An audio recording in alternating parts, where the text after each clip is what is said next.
We had another idea.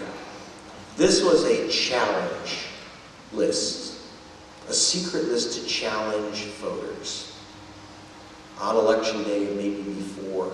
So now, remember, if they're challenged, then they go to the provisional ballot.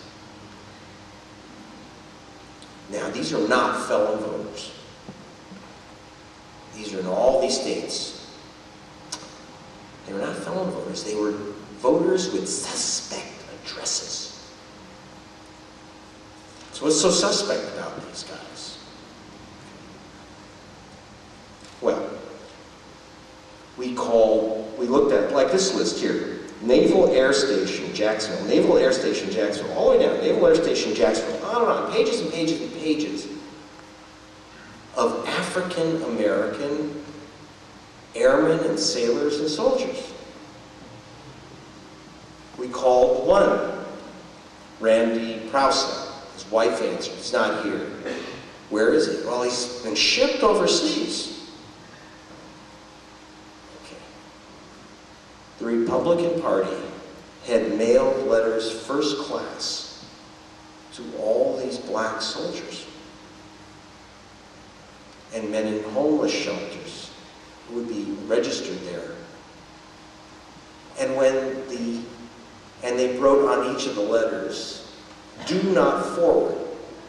And when the letters came back, multi-million-dollar operation, when the letters came back, they had evidence of a suspect address. That person ain't there. We know that every guy on this list ain't there.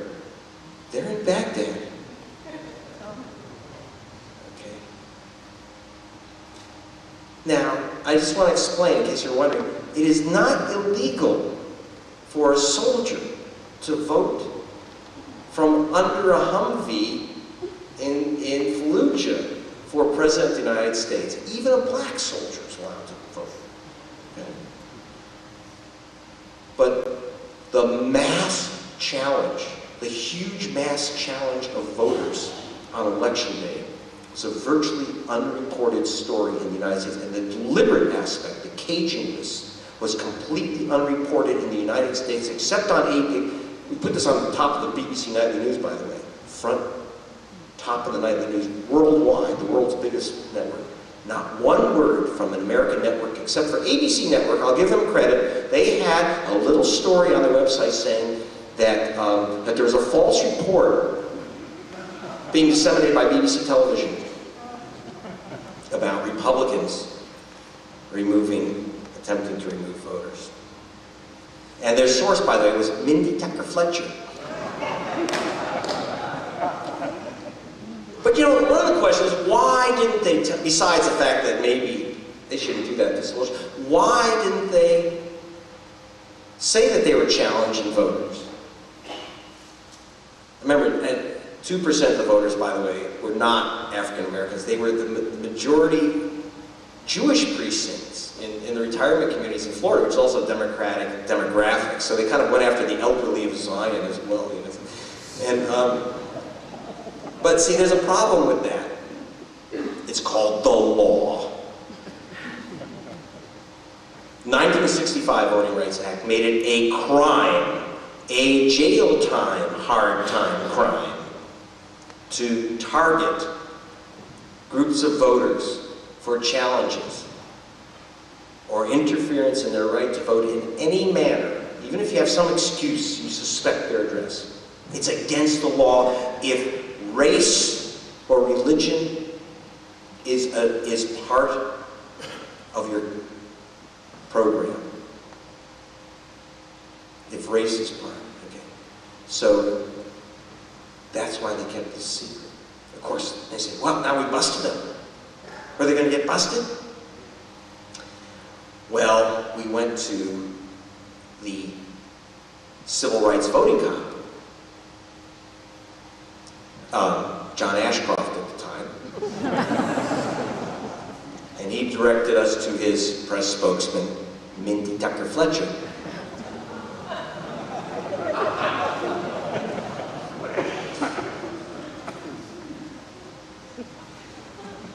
But why were they in Baghdad? Why were these suspect voters there? And oh, I should show you one other thing, especially because Holly's here tonight.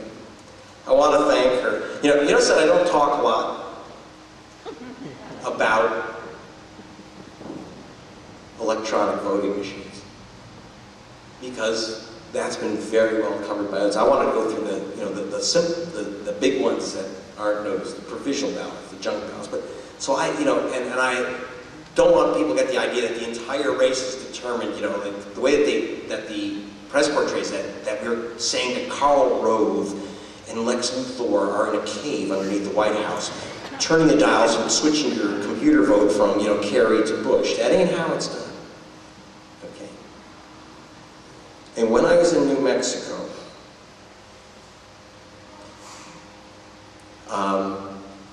people associated with Holly's group, and I don't want to say too much, just many steps indirect, because we don't want to expose any sources. People always ask if I'm in danger. The sources are in danger, okay? So that's why I'm cautious. But as Holly was talking about something called privatization of the vote count, private companies. In other words, you vote, even with optical scanners, and then there's wires, and it all goes electronically or through the air to central tabulating centers, which are often just private companies, and they tabulate the vote. We always hope that our choices influence their decisions. And you're not actually, because it's proprietary, it's not public stuff. You're not supposed to get all the information, all the tabulations. It's hard to get the complete tabulations. And so someone slipped this out the door to people working with Holly and other groups working with her.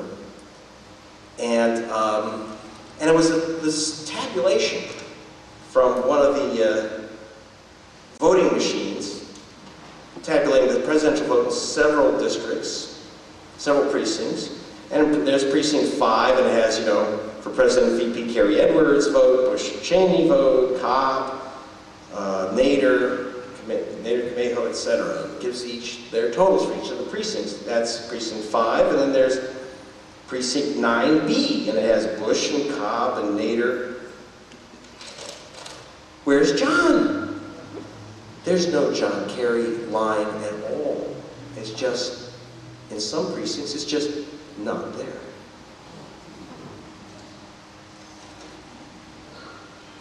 A glitch. So back to the suspect voters of Iraq and Iraq. So you just, I showed you the plan. Page 73, privatization, especially in the oil and supporting industries. There it is, blood for oil, right? Well,